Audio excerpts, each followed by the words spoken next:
Hello, everybody. My name's James. Welcome to another Planet FPL Clash of the Correspondents. And on this episode, I'm going to find out just how stupid I am for not owning Erling Haaland. Firstly, let me introduce you to our Manchester City correspondent. It's Jonny Pringle. How are you, Johnny? Good, thanks, James. Thanks for having me on again. Very welcome, mate. The good news is I do own Bryan Mbeumo, though. Our Brentford correspondent's here, and it's Tom Mead. How are you, Tom? Oh, good mate. Yeah, good to be back. Thanks for having me. Good stuff. Johnny, what have we made of City's usual start to the season? Well, not necessarily usual. It's quite impressive to pick up 9 points from those three, I think. Yeah, really good start. Like you say, it's not usual. Usually we start slowly. If we do get a few wins, it's a bit hairy. But no, I think we've been quite convincing. I wasn't convinced we'd beat Chelsea on the opening day. Didn't know what we'd get, but yeah, really pleased with that. And then two good performances and results following. So yeah, 3 out of 3, can't complain. I feel better about you than I felt before the season started. Do you Yeah, feel that way? so do I. Yeah, definitely. What way is that, do we think? Haaland for one. Hmm. Seems to have gone back to his first season levels. De Bruyne has started well. Savinho, players like Savinho look convincing. Doku's started well. Just a lot of the players have just come back looking really sharp and fresh. And yeah, it's good to see. And Rodri and Foden to come into this to make the world And easier for the I think rest of that's us. it as well. Like Kovacic proving that he might be able to be a backup to Rodri, signing Gundogan back. I'm sure we'll go into all these things in detail, but it's just been one thing after another that's just, yeah, things are looking good. So, Tom, when you win at the Etihad Hmm. on Saturday week, you go level with them, mate. Yeah, You in in the this, win are you in in the this title title race. race, Tom? Absolutely. I mean, fifth at the moment. It's all to play for, isn't it? You must be pretty happy with your start as well. I mean, the Liverpool way, I guess, is a whatever you take is a bonus. But you've dealt with the two home games. You must be well pleased. Yeah, really good start. The Liverpool game was obviously it's Liverpool. It's a free hit as it always is when you go to Anfield, and yeah, the two home games have been really good. So I think we performed really well in both of them. So can't complain too much at all. You have a recent Etihad victory to your We name. we do. Capable of repeating it? Um, with Erling Haaland as he is at the moment, I'm going to go with no, but we can always pretend to be positive, can't we? Do you know what? I'd like to leave the fantasy conversation a bit later, but I think we should just get into it. Johnny, I take it you've captained him 3 times, have you? No, I captained Isak first day of the season. Then you went Um, after that, you went, ain't doing that again, yeah? yeah, and then captained Haaland twice. Yeah. Was there a triple captaincy in there as well? No, it did cross my mind like it did with most people. I think there was obviously a lot of legitimate reasons there. But obviously, everyone talked about it. I just wasn't sure what type Ipswich would show up. Like I've not watched much of them. I didn't know whether they'd be solid. I didn't know whether they'd be naive and open up. And in the end, I think it was more mistakes than anything that meant he got the hat trick. Tom, you own, I take it. Yeah, did the same. Captained in the last 2 weeks and Isak in the first week. He's only scored once against Brentford, is that right? Yeah, he has. That was the last game we played, I believe, wasn't it? Because Triple he blanked. captaincy? Say that was when everyone triple captained him. Yeah. Yeah. Not everyone, but the majority. Yeah, now listen, anyone who's triple captain over the last 2 weeks obviously going to be absolutely delighted. You said it was kind of back to year one levels, Johnny. How do we look at year two now for Haaland? How do you this form now looks like it's just unstoppable again. So how do you reflect on last season now? Think it by the sounds of things, he just sounds like he was injured. I just had a lot of niggles, wasn't particularly fit. Um, I think that was the main thing. When you hear like Pep talk and Haaland himself talk, he just looks like he's gone up a level sort of physically. He looks Again, leaner. yeah, looks strong. And yeah, like the way he battered that second goal in on Saturday.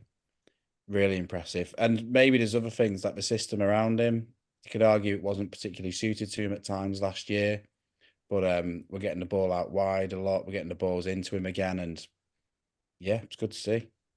Yeah, it feels like this adapted system now is very much about feeding him Yeah. again, primarily. So what would you say to an idiot like me that hasn't got him at the moment and he's sitting there going, nah, it's cool. I'll keep going. This is fine.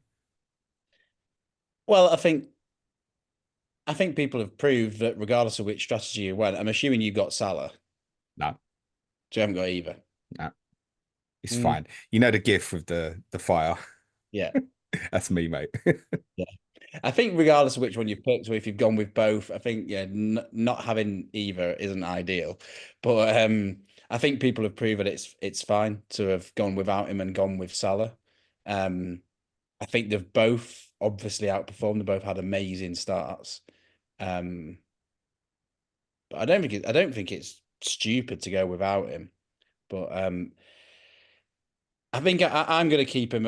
We always say the same thing in that I'm biased and I want to keep him because it makes it more enjoyable for me watching City, which obviously takes one variable out of it, which might be daft at times. But I think if there's one thing to say is that regardless of his predictions, the odds, the models, he does seem to have gone back to that first season form, and the whole grass eye test thing probably makes him look The up. thing is with him, when he's in this form as well, like if you're comparing his numbers, I mean, this was 7 goals in 3 games, or even better, just say 6 goals in 2. Of course, he's overperforming his XG, but with the way he finishes, he's always going to if he's in this sort of mood, isn't he? Yeah, and I think that's the thing is that last season he reverted back to the normal. But I think when he is outperforming his XG so much, I think obviously when you like I say you look at the models and the odds, he's going to outperform him again by the looks of it. If he stayed fit all season, how many goals do you think he could get? He could get 40. He's that ill.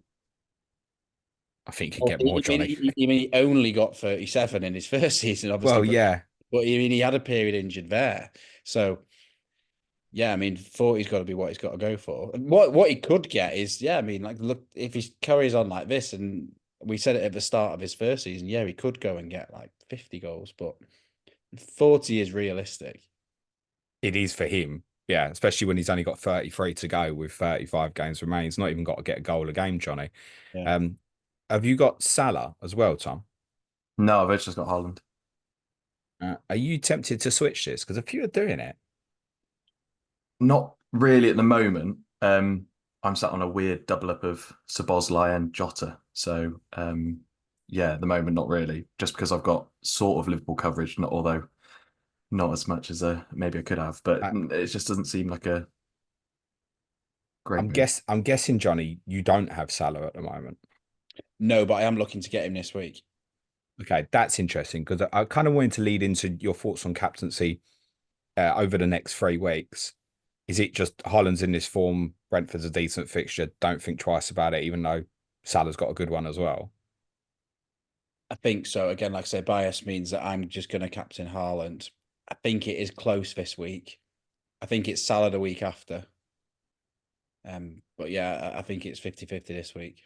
I Even though think you're at the in even in my head is just how Brentford have marked him well, and the whole three at the back, and yeah, that's sort of in my mind.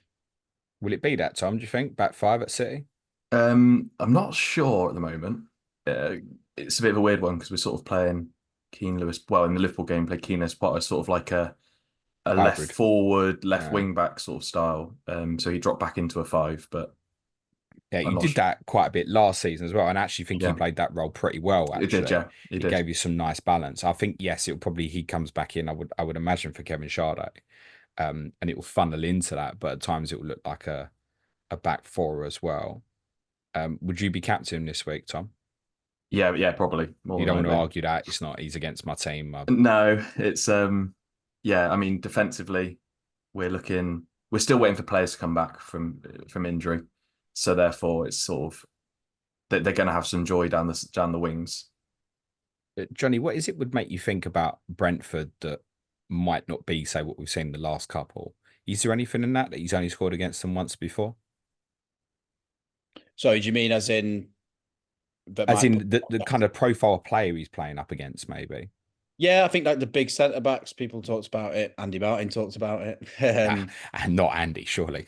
Yeah, I think that tongue in cheek did say it, but no, I think it was Brentford who there was a bit of analysis on him, was like Ben Mee and I have marked him particularly well in that game when they came and beat us at the Etihad, where they were really tight and just followed him around everywhere. And I think it was a bit of analysis last season in the game at Brentford when a lot of people were captaining Haaland, and I can't remember who called it, but saying it's the midfielders that are going to get the space. Like the defenders are going to be so occupied with Haaland, but it's going to be the midfielders arriving onto the ball that might get the joy. And Foden scored a hat trick. Yeah, still, at least you didn't bench Foden that night. I know, sad. I still can't believe that, mate. Wow. So game week 5, you've got Arsenal at home. Yeah. Salah's got Bournemouth at home. You were quite quick to say, actually, you think Salah in 5. Yeah, I captaincy. think so. Just how tight Arsenal are looking, and again, maybe thinking back to last season so much, but they came and parked the bus essentially, didn't they? And just restricted us to so few chances when Salah has such a plum fixture like Bournemouth at home. I think he wins there. It's a big caveat there, though, isn't there? It's Haaland last season and this season might now be two different things again. You Yeah. didn't score against Arsenal last year, but Haaland wasn't in this mood. No. And I suppose another variable is, are Arsenal going to come and do the same thing? They learnt the lesson last year that a draw isn't enough. Do they need to come and damage us if they open up? Lucky you want them to open up, is what you're saying there, isn't it? Oh, yeah. The season before. Tom, would you just think just captain Haaland in 5? At the moment, it probably will be, yeah. I haven't got anyone else that, again, you know, I can go down sort of like the Josko route or something like that, but I think it's probably just going to stick it on him, and you know, there could be goals in it. I would say if you own him and you're in doubt, then there's not much to think about. Don't overthink it. Just any game, just put it on him. Game week 6, Newcastle away, Johnny. Salah goes to Palace, and Arsenal goes to Wolves. Arsenal have this attractive fixture at home to Leicester that day as well. We've often said in the past, away games, it feels like you can take Haaland on a lot more. He's just scored his first away hat trick. Is that in the bin now as well, is it? Maybe. Again, I'm just trying to picture like sort of what type of game it is. Like, it's funny, isn't it? I was listening to City podcast before, and Haaland seems to just like the typical stereotypical Haaland hat trick is that like he just scores 2 so quickly in the first half, and then teams open up against you, and you just get him in the 80th minute for a third goal, and all of a sudden he's just got a hat trick from nowhere. He's capable of doing it against anyone, and I think he is against Newcastle as well. Says the guy who might not captain him in game week 5. Okay, mate. At the Etihad, I don't like taking him on. I certainly get if you're sitting there with Haaland and Salah in 5, I think, yeah, there's going to be a mass temptation to go Salah because of Haaland's particular fixture. All right, Tom, how do we go about doing this then? Keeping him out? Is it a man-to-man job? Do you think someone individually will try and pick him up, or is it about the collective? No, I think it's going to be the collective. It's going to be sort of, yeah, it's going to be pretty deep. I think it's going to be classic Brentford, really, isn't it? Not keep too much of the possession, sit back, and hopefully break on the counter, and that's what's going to be all game. It's not going to be. I can't imagine it'll be the most enjoyable game to watch, but it'll be a job. It'll be, this is what we have to do, and yeah, hope for the best, I guess. All right. When you did win at the Etihad a couple of years ago, certain Mr. Toney scored twice. He's gone, Tom. We did think that he would, and we did think it would be late in the window. That's exactly what happened. I don't know if either you or I had Saudi Arabia on the bingo card, though. No, what's your reaction, mate? Bit like sadness, I guess, really. I think obviously a lot of people have sort of, from people outside of the club, everyone sort of looks at it and goes, oh, you know, he's treated us really badly and all of this. But I mean, all you have to do is look at his post when he finished about how much the club meant to him, and the fact that he was sat in the stands watching Brentford versus Southampton on the weekend. Unusual. It sort of sums up his feelings towards the club, I think. And you hear a lot of outside press and media, and so it's obviously sad that he's gone. At the end of the day, we need the money for him because he's in last year's contract and he's not signing a new one. I think more of my sadness is I think that it's a bit of a waste he's gone to Saudi Arabia, because as sad as it was, I think actually with the links with Chelsea, as much as I wouldn't have liked to see him at Chelsea, I think he's actually perfect for what they want. And I think he would have done unbelievably well there. So I'm sort of in a weird way sort of sad he didn't stay in the Prem, because he is such a good player. And I think that, yeah, it would have been nicer to see him carry on in the Premier League and how's it going to affect his England career now he's at Al Ali? I don't know really, but you imagine he's not going to get as much of a look in. Well, he might not get another look in. Exactly. Is a So, reality. yeah. So Yeah. Look, I said last summer during his ban, 80 million. And I think that's the sort of value we genuinely would have been talking about if this had been last summer and he'd have been available for transfer. And I don't regret saying that because I think most of the top clubs would have looked at him. What did you make of this rumor that he met with Arteta in February? just like, I mean, I'm not a huge Arteta fan anyway, so it's one of those where There's a queue. it's just like it's absolute. Yeah. All three of us can be combined on this one. Then he just. I don't know, Johnny. He was your assistant manager. Did you like him, or is that out the window now? Yeah, football fans are fickle, aren't they? I don't know. I think that they're saying like questioning his attitude, and I know there's been obviously a few little bits and pieces, but when it comes to being on the pitch and when it comes to being in the team, I don't think you can ever question his attitude or his performance. He always puts 100%. I mean, even towards the end of last season, he wasn't playing his best, but there was lots of talk about him being slightly injured, not playing it, and obviously coming back from such a long time out. He always put in as much as he could, and he always wanted to play. So I think personally, I think it's bollocks, but obviously you can only look at it from the outside in. I take it will be remembered with fondness. There's no animosity Oh, here. yeah. I mean, I know. I guess it's one of those where again he's sort of when he came back from the game, his first game back, and the amount of maybe some people said over the top we went, but it's that's sort of the level he is with us. I mean, he got us to the Premier League. He was the third top scorer in the Prem in his second season. I mean, it's pretty nuts for when you're a Brentford team, we're not a big stadium, we're not a big club, and we've got a player that's scoring 20 goals a season, and bringing in a bit of media to the club, it can't be never a bad thing. So yeah, I think he will. A bit more time goes by, I think he'll go down as a bit of a club. Maybe legends a little bit, pushing it a bit too much. No, with respect, when was you last in the top division before he was part of the team that come up? We're talking 40s here, 50s? 30s, I think it is. Right. So I think he is, mate. Yeah, late 30s. So yeah. I think is the key player behind that. I think yes, he will go down as a club legend. I think that's perfectly fine, mate.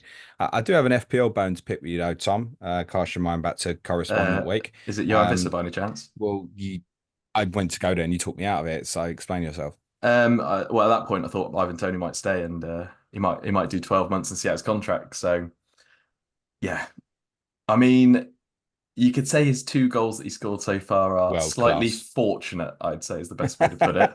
It's true. Yeah, balls that have hit into him and have found their way to the back of the net. They've not been, I'd say, decisive strikes. You've got to be there though. You do, yeah. No, you've got to be there. He could, to be honest, it was one of those where he could have easily got one of the goals that Mbeumo got against Southampton because the ball falls to Mbeumo. Nice, Charlie shoots, hits the post, bounces back to Mbeumo. Could have easily been Wissa, who's right in the vicinity as well. So, yeah, maybe I should have given you a bit better advice on that one. Well, I might be going there in a couple of weeks, Tom. It won't be this week, obviously, with the opponent you've got, but it might be in a week or so. Can you give me any reason not to? And I'm talking about selling a player who's basically the same price as him to get there. So not really, no. I mean, apart from the fact you've got, I guess, João Pedro and Welbeck are slightly cheaper, I guess. But no, I can't see any reason why you wouldn't go there. His minutes are going to be pretty assured. I can't see anyone sort of taking that place from him. And even if we're playing this sort of hybrid-y 5/4 back, obviously we've seen that it's Charlie that drops out and Keno's Potter coming in already. And so therefore, until Igor Thiago's back fit, I think his minutes are pretty assured. He does always seem to get hooked around about 70, 80 minutes, what I'd say. So he ironically played full 90 against Southampton. But I think he's one of those players that runs out of steam a little bit. So he gets to about sort of 70, 80, and they sort of want to bring in a bit more life, I say. It feels like that with the majority of the forwards in the league, though, at this moment that you're looking at sort of 70, 75. Watkins been 60. We're excluding the robot here, obviously, Johnny. But that's the case for the majority of this moment. But I guess if people want to invest in new, you're going to wait here, Tom, aren't they? Like you mentioned, Bryan. If someone were to buy Wissa now, they're going to be tempted by Pedro or Welbeck instead, surely, just because of what's in front of their face. Yeah, obviously Brighton have got 2 great fixtures coming up as well. So I think if you're going to go Wissa, it's probably 6, maybe. I mean, you could go 5, I guess, against your lot, but Yeah, I think it's one of those where Pedro and Welbeck have got such good fixtures. Brighton's next two fixtures are so good that you could always go those two for two and then go to Wissa in six. Just it's whether you want to book in two transfers. I'll tell you what, while we're talking Brighton, there's been, you've probably heard, quite a lot of talk of Brentford, Brighton rotation, Rotation. Verbruggen and Flekken. I looked at Pinnock and Dunk as a very secure way in. And I'm sure people have looked at things like, Minter and Wissa, for example. What do you think of that with the rotation? Because ironically as well, over the forthcoming sort of 10 weeks or so, you'd be picking Brentford a lot more than Brighton. Yeah, our fixture run is really good. I mean, in the first few games, I mean, I'd have so if we're talking about the goalkeeper, I mean, Flecken, I'd happily just stick him in and then stick a 4.0 with him. I mean, if Ariel out injured for a while, I'll just stick Flappy Ansky in there. Then for a little bit, he's been so to his first three games, I think he's been one of our best players, Flecken. He's looked really, really good. I mean, he couldn't do anything about the goal against Southampton. The final goal is a great finish. Two goals against Liverpool aren't, there's not too much. He's not done. It's not been the mistakes that he's had sort of last year, where he sort of, he's palming it into his own net or balls going in sort of near post. He's looked a lot better, and some of the saves he made have been really, really good. So I'd happily just stick Flecken in, and even against Man City, it's one of those where, yeah, okay, Haaland might score 4, but Flecken could make like 20 saves. There are some FPL managers cannot bring themselves to have him. I see that every week. I get that from. I mean, last year was painful. Was it that bad? I mean, I there was didn't own, so I feel secure here. End of the season was much better. The start of the season was tragic. It was like every week it was like another conceded goal from him dropping the ball in his own net. But I think, I mean, again, once you get beyond this fixture, and I would say, like for Wissa Mbeumo, game week 5 looks good. Not so much for you defensive guys though, but the run from game week 6 to 13, I would say is the best in the league. Right. Okay. I mean, your most difficult fixture in there is Manchester United away in game week 8, and I don't need Johnny to speak further on that at the moment. West Ham at home, Wolves at home, United away, Ipswich at home, Fulham away, Bournemouth at home, Everton away, Leicester at home. That is an awesome run. Yeah. 6 to 13. I want to come back onto Mbeumo and some of the other defensive guys in a bit. Johnny, I want to ask you about one of your defensive though, because I feel like the biggest FPL Man City topic at the moment after Haaland from your club is Rico Lewis. So come on, tell us. 38 starts, guaranteed, Johnny, yeah? Yeah, nailed. Get him in. Walker, get a look in. What are you making of this though? Because I felt a little bit different after watching the game Saturday, because I think the first two felt well, Walker was at the Euros. Rodri hasn't returned yet. We haven't got the info. But it did really dawn on me on Saturday, even more so, playing a kind of real competitive opponent at a point where Walker could have come back in the team, that if Lewis comes out this team, you need to change the way you're playing. And at the moment, you're playing really well, and he's a part of that. Yeah. So what's your take on him for fantasy at the moment? Yeah, he's played brilliantly. Rico's a class act. He plays beyond his years. I think the point that you make about him offering like a genuine alternative to like the style of play that Walker brings, they complement each other brilliantly. If you've got a winger that you need to sort of shut out and you need a bit of physicality, pace, better maybe defensively, yeah, Walker's there. But for possession, maybe someone to invert, someone better going forward, Rico's the man. And I think all City fans are hoping he's going to get more minutes going forward this season.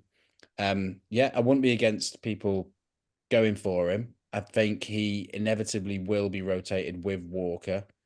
Like I said, more tactically than anything. I don't think his inexperience is a factor anymore. I think it's just depending on which one we need, given the game coming up.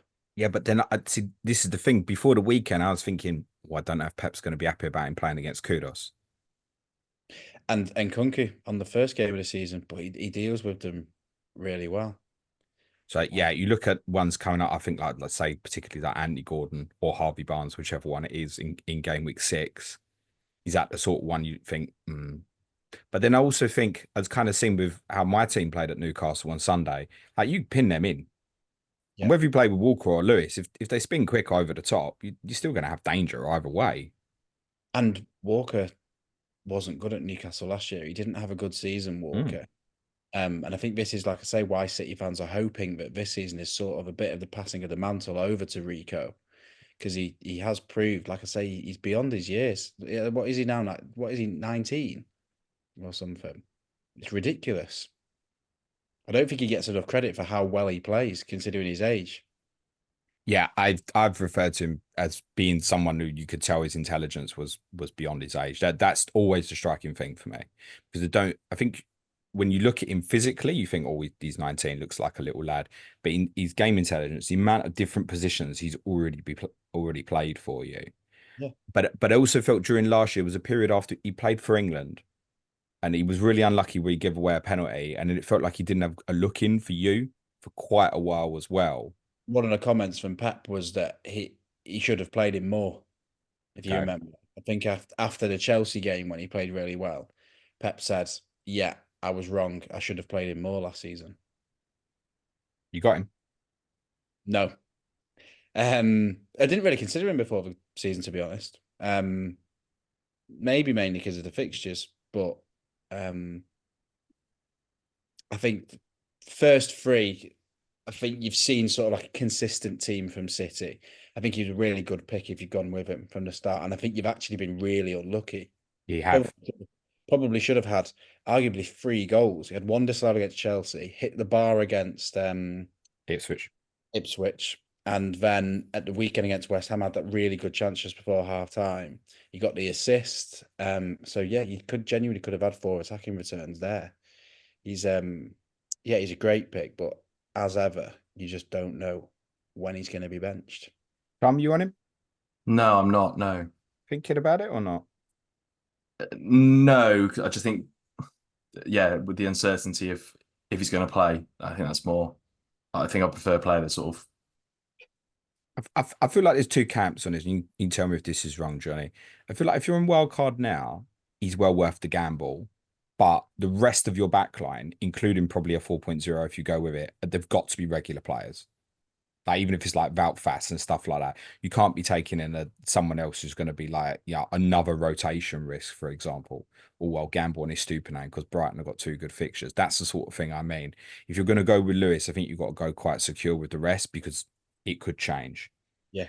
And so therefore you're almost, if you're intending with a back three, you almost should pick 4 defenders that you would be comfortable starting with. That's how it feels.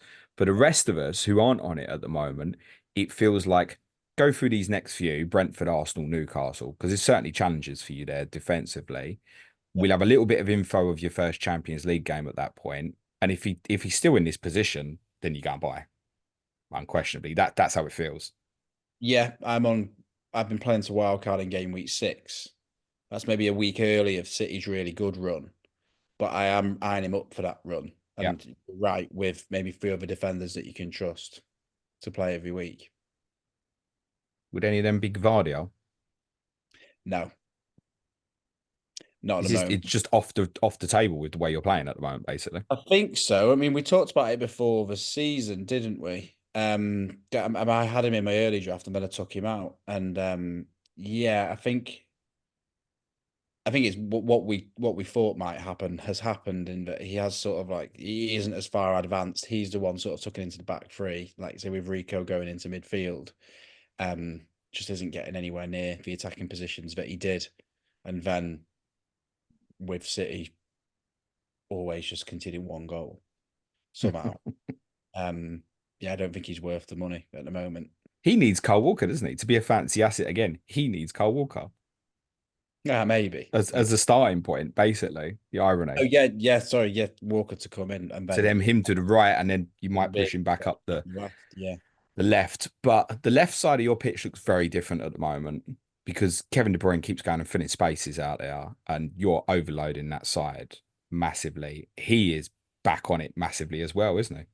Oh yeah, like he was unreal in that first half on Saturday. That effort from the corner where the leg brilliant. came, and then when he hit the post, and it was so close to being like genuinely maybe the best hat trick you've ever seen. But 1 point. 1 point. Yeah, I think Luke's got him on Twitter, and yeah, This is the thing with De Bruyne is he doesn't really get into the box much. He won't have loads of shots, but somehow will come up with something. And yeah, he started the season really well. I think I've really enjoyed him coming over to the left hand side, like you say. That has been a genuine sort of tweak that Pep has made, just as a bit of an outlet. It's just De Bruyne drifts over to the left hand side to help us get out of presses, and then you put that ball over the top for Haaland against Ipswich. It means he can combine with the left winger and Bernardo coming inside. Yeah, it's been good to see. It also means though that if Walker did come back in, there's not a guarantee that Vardiol necessarily pushes on, because I think you might do it with one out from centre back even instead under that basis, because of the role that De Bruyne's playing on that left hand side. If someone was a Saka owner, Johnny, and was feeling a bit twitchy because Arsenal got 2 tough away games coming up, do you consider that Saka to De Bruyne? Maybe. I'm looking at switching him to Salah. Saka to Salah. Yeah, maybe. I mean, I can't lie. It crossed my mind because I'd sort of ruled out De Bruyne. I think I'd said before the season that Foden's the better pick, but Yep. he obviously hasn't had a look in yet. We don't know what it's going to be like after international break. I wouldn't mind it, but I'm not mad for it. Mad for it. It feels ironic at the moment. What do we know about Foden? It's some illness, and I hope he's all right. He's been pictured at a curry house in Hazel Grove where I live. Was he mad for it? Yeah, and he apparently celebrating his PFA Player of the Year from last season, and then has all of a sudden got ill. So this curry house Wow. person has just taken an absolute. Their ratings have just taken an absolute dive. Is this Their, all legit? their rep is shattered. Yeah, I'll send you the link. But What, for the restaurant? funny You're thing all is, right, thanks. we went 2 weeks before. Feeling all right, yeah? I was, but someone that we went with didn't, and that's what made it even funny. So this is the legitimate, probably chip problem, is what people are speculating. Yeah, maybe. I mean, like you'd thought he would have been back, but Pep said, Pep said that like it's like a actual infection or something. So I don't know whether it is something more serious. Obviously, in all seriousness, I hope it is. I hope it is something as trivial as that. But hopefully I we'll don't know, see. mate. If he's been on the toilet for a week, like he's gonna need to eat some proper stuff to build up his strength, mate. Yeah, maybe. I think that Pep seemed to hint that he was still ill though.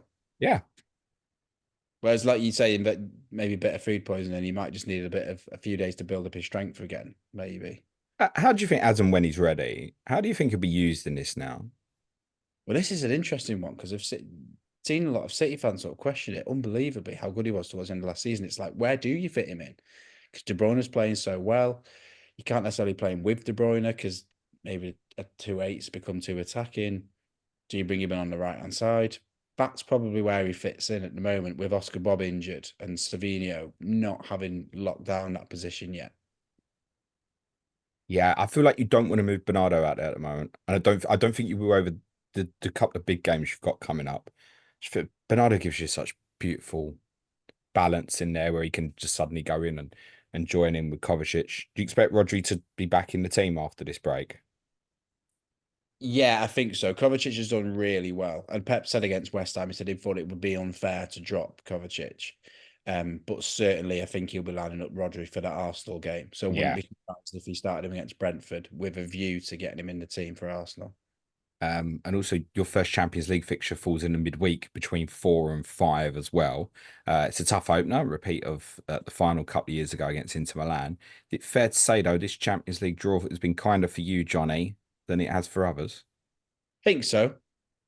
Yeah, you look at them, the teams we've got from pot one, have been kind. And then I think from pot one downwards, I think you'd expect City to beat most of the teams. So yeah, I think it was all about avoiding Real Madrid, Bayern Munich, teams like that. Yeah, pretty good draw. Tom, Brian Mbeumo. So, winning on wildcard last week. Nice little 14-pointer. What do I do Lovely. now with these games coming up? I mean, just play him. Is it just play him? Do I play him over Morgan Rogers? in game week 4? Who Villa got? Everton at home. That's tough to be fair, but I mean that's a really tough one. I mean the thing is how we're going to play is it's just going to be sitting back and then flying forward on the counter, and the person that's going to be flying forward on the counter is going to be him. And so if anyone's going to get a goal for us in these games, it's going to be Mbeumo. And obviously now with Mr. Toney gone, he's on penalties. I know there's not been many penalties yet, but it's got to come at some point. We've only had 2 so far. Of course, Haaland's had one of them. Yeah. Yeah, I mean, there's no doubt it'd be on pens. There's literally zero question of that for you, Tom. To be honest, it's his general play anyway, more than the penalties is a nice little bonus now. Very interesting having him anyway. Against my team in game week 5, I think, yeah, he's probably still playing because we'll give everyone a chance. City, though, I mean, that's the opposite ends of the spectrum here, isn't it? City away or Everton at home. Yeah, I mean, that one's tough because it's one of those where, I mean, it's one of because Morgan Rogers looked really good. It's just there's not been any points yet, and so it's whether they're coming. And Villa haven't looked amazing. I guess Everton have. I better say. No, yeah, that's a really tough one. I mean, that's a 50-50 on that one, I think, really. You can sort of go either way, and either way, you're more than likely to be unlucky because you'll bench one of them that's going to score points. But yeah, to be honest, I'm probably leaning towards Rogers on that. And listen, something might happen over this break that forces the decision for me that I'm playing both, quite possibly. Yeah. But I would be fine to play him, especially as now he has got the pens as well. Which is, I look at that City away. You never fancy one of your players away to City to score more than 1. Not really, no. No. You think if you get 1, okay, great. He might knock me up a 7-pointer or so. I presume the robot at the other end's going to hoover up the bonus, isn't he? 34 points again, most likely. So, yeah, I'm probably going to bench him at the moment, I think. But when we hit that game week 6 period, he's going to be so popular, isn't he, Tom? Oh, I mean, he's looked so on it already this season. I mean, he could have had a couple of assists against Southampton to go with the goals because he put a couple on a plate for Kevin Sade.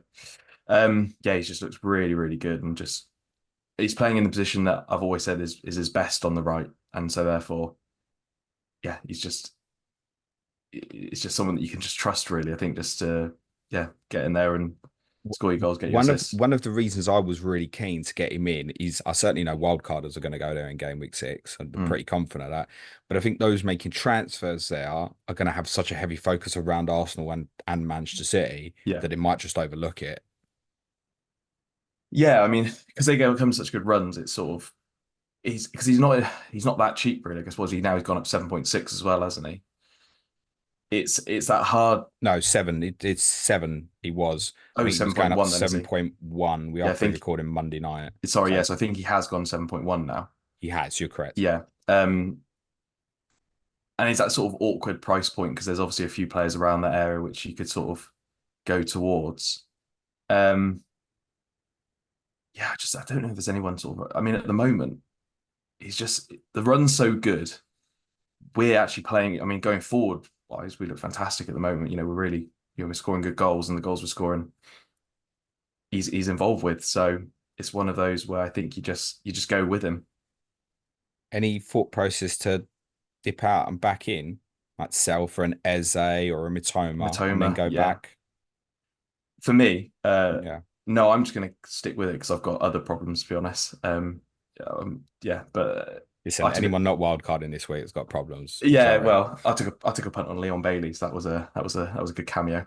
That'll be a problem. He would have been on that list if he hadn't. Yeah, no, yeah. If I had an issue, I mean, if I had no issues, then yeah, I think it's one of those you can drop. You can definitely jump out. I mean, City away is not a nice fixture, but then, I mean, Spurs do give up obviously chances, and then no shit. Yeah, and then it's what fires are you trying to put? I don't like sort of organising your transfers. So you've sort of banked into transfers. If you want to go back to him. And so in this world of mine, Tom, where I've got no Haaland and I haven't promised it will last forever. I've obviously got this swing for City in game week 7 very much ringed. Game week 9 specifically, though, if I make a decision to take him on and I've completely lost my mind, Haaland has Southampton at home. I'm sure this can't go badly for me at all. Meanwhile, Arsenal play Liverpool. Chelsea play Newcastle, Mm. Tottenham go to Crystal Palace, Manchester United go to West Ham, Villa have Bournemouth at home. Mhm. You have Ipswich at home. Can I take the robot on with Mr. Mbeumo? Oh, Because that's. he might genuinely be, subject to Watkins' form when we get there, he might genuinely be the second best option in that game week for captaincy. I genuinely thought about going with it this week. I think I must have been listening to one of your podcasts, a little plug there, but I did genuinely think about going against Haaland this week. I mean, it wouldn't have made a huge amount of difference if it did, to be honest. Would have been what, 6 point swing or 3 point swing. And I did genuinely think about it. And yeah, I don't see it's one of the form that Haaland's in, I just don't see if you've got him, you just go with him. Maybe. Oh yeah, I'm not saying if you're sitting there with Haaland and Mbeumo, you go yeah, Mbeumo over him. but if I'm you don't saying, have him, will I live to fight another day, if you Tom? don't, Like I would have this week, in fairness. yeah, I'd have exactly. I done it. mean, yeah, he's playing really well at the moment. He's on penalties, and I mean, I can't say he's going to match him, but he could get close. Johnny, these midfielders in and around the 6.5 bracket, if you had to buy one at the moment, where would your money go? For City specifically, I mean. They're not going Mbeumo over all of them. You probably would, yeah. I'm saying if people, because it's a question I get every week. Oh, which City mid-price mid? And my general answer is just none of them. Just ignore it. I'm looking at them now. Got Bernardo 6.6, Doku 6.5, Grealish 6.4, obviously Gundog back 6.5. Rodri's going to be back at 6.4 as well. If any, Bernardo. I think you just said Mbeumo, didn't you? Would you prefer Mbeumo over all of them? Oh yeah. Okay. Yeah. Eze, a little bit closer, same answer. Yeah. Okay, fine. Defensively, if you had to go into one of these 5.5s at the moment, Let me get the list back up again. he's pretty much everyone bar Lewis and Vardiol, mate. It's everyone else, basically. Aki and Stones and Walker have dropped to 5.4. Diaz, Akanji at 5.5. I just don't really like any of them. Gun to my head, Akanji, Pep seems to have a real liking. So unless you're going to recommend Edison, which I won't allow on this podcast, as you well know, what you're telling me is for the best team in the league, the only defensive asset to consider at the moment is Rico Lewis. Yeah, I think so. Wow. And offensively, we're basically actually down to 3 players here, aren't we, for City? Lewis, De Bruyne, Haaland. At this moment, until Foden changes that. Yeah. Yeah, I think so. Interesting. Tom, with you, we're down to Wissa, Mbeumo, and Flekken. not Sepp Van Den Berg. Oh no, just no. Come on, no. talk to me. People want to know. I think a lot of people have got into the head because we spent some money on a defender. He's automatically going to start. What they don't realise is Nathan Collins was our record transfer up to last season. And so all of a sudden we're going to replace. I mean, I think personally he's been maybe our best player so far at the start of the season. He's been phenomenal. Collins, for clarity, yeah. Collins has been really, really great. The block in the Liverpool game was fantastic, but generally just, well, not for you, but for me, it Trent was. and Jota, didn't Generally, he's been really good. I'm really happy with how he stepped up, and I think something a lot of people are missing is he's had a year to acclimatise to the Premier League. Van den Berg's never played a Premier League match. And so we're just expecting this young kid who did play incredibly well last season, from what I've heard, but just to jump into the Prem and apparently be replacing Nathan Collins straight away. I don't think it's going to happen straight away. I think personally this season is going to be a lot of rotation between the two of them. I think we'll see Van den Berg come in at times, and then I think we'll see the 3 of them play together. So Pinnock, Van den Berg, and Collins play together in a 3. If they do go back to more towards a 5 back, I think once Rico Henry's back, we'll see that more often. But at the moment, I don't see Van den Berg coming in and replacing Collins, especially on form at the moment, because it would just be incredibly unfair for him to come in and do that. Okay. Scenario here. Yeah. If Collins or Pinnock got injured, yeah, do you think he goes into the team? Or is it Ben Mee, or is it revert to Ajer at centre back if Rico Henry is fit?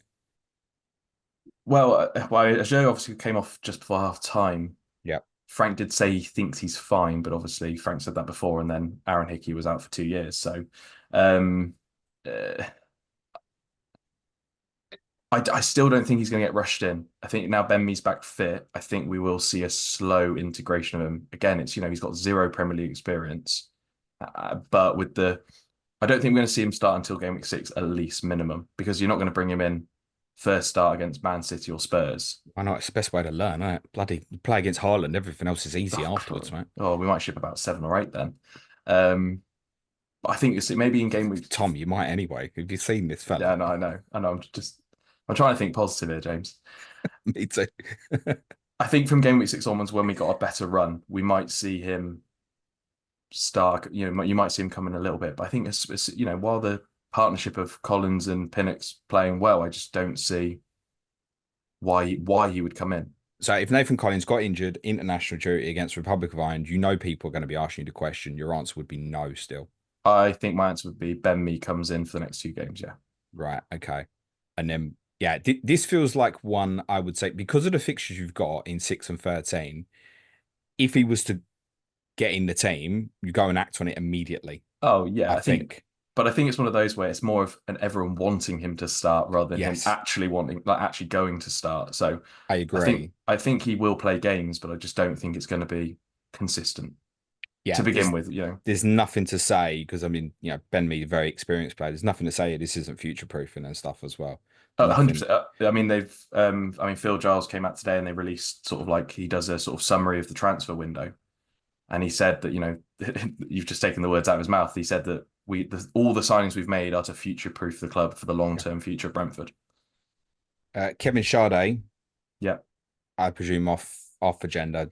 Looks like he's going to play home games at the moment, but not away games, which I guess makes him a rotational option, but even that feels punty now. Yeah, I mean, I was obviously incredibly high on him at the start of the season. Just when you saw that sort of Keane Potter coming in with this hybrid role he's playing, you might because even if if Rico Henry comes back and it goes back to a 3-5-2, you're going to see Rico Henry playing on the left hand side, and then Sade will more than likely drop out for Wissa, and you'll then see Sade come in as like an impact sub sort of 20-30 minutes. You'll play a back four in these home games, which I'm pretty confident of. Yeah, and the home fixtures are brilliant. Oh, definitely, so absolutely. Good. He's an option, but I'd say if you have to then have 8 attackers, you can't have him and a 4.0. Okay, gents, thank you both very much. What's your expectations on this season now, Tom? After this positive start, does it change anything or not? I'd say pretty similar. So I think I said 11th or 12th at the start of the season. Aiming for top half, that'd be great. You also told me Sade over Wissa in pre-season. I'm not holding a grudge in any way. Aiming Johnny, for the top half would be great. If you win on Saturday week against Brentford, and if Arsenal haven't won the North London derby, and you're in a position where you're minimum 4 points clear of them, would you take a draw at home to Arsenal? Or is it way too early for that sort of conversation? Yeah. Yeah, and just at the Etihad, I don't think I'd take a draw against anyone at the Etihad. All right. Fair enough. Cheers, gents. There's 2 predictions. Johnny? Let's go 3-1. How many for Haaland? 3. Beat him do it. Did it in his first season, didn't he? 3 hat-tricks in a row. Did he do? He didn't do 3 in a row, did he? He did 3 home ones in a row, didn't he? 3 home ones in a row, yeah. 3 Premier League hat-tricks in a row would be, and there's no doubt that he's capable. It would be astonishing, but it wouldn't be astonishing because now we're here with just 1 game. It's definitely possible. Tom, prediction? 1-1. He says, not believing that. Good lad. How many for Haaland? 4? Yeah, sorry, 4-4. Yeah, 4-4. 4 for Haaland, 4 for Mbeumo. So you think you get a point out there 1-1 and you're still going to captain Haaland, yeah? No, we're not going to win that game. No, I'm being over positive. No, we'll probably lose that one. I'll probably agree with Johnny to 3-1. All right. Cheers, gents. Good luck to both of you. Johnny, anything you want to plug before we finish? Nope, just the usual Twitter account, FPL Pringle. Good stuff. And yourself, Tom? Yeah, Twitter, FPL Dummy Tom. Good stuff. Clayton, be with me for the Clayton and James show tomorrow. We've got another clash of correspondence for you on Thursday, where I reckon Sean Norton will certainly be telling me to play Morgan Rogers over Bryan. Mbeumo. It's Aston Villa versus Everton with Lee Jackson and Sean Norton. Just leaving me to say thanks very much to Johnny and Tom. Good luck, gents. Cue music, please. Man shot.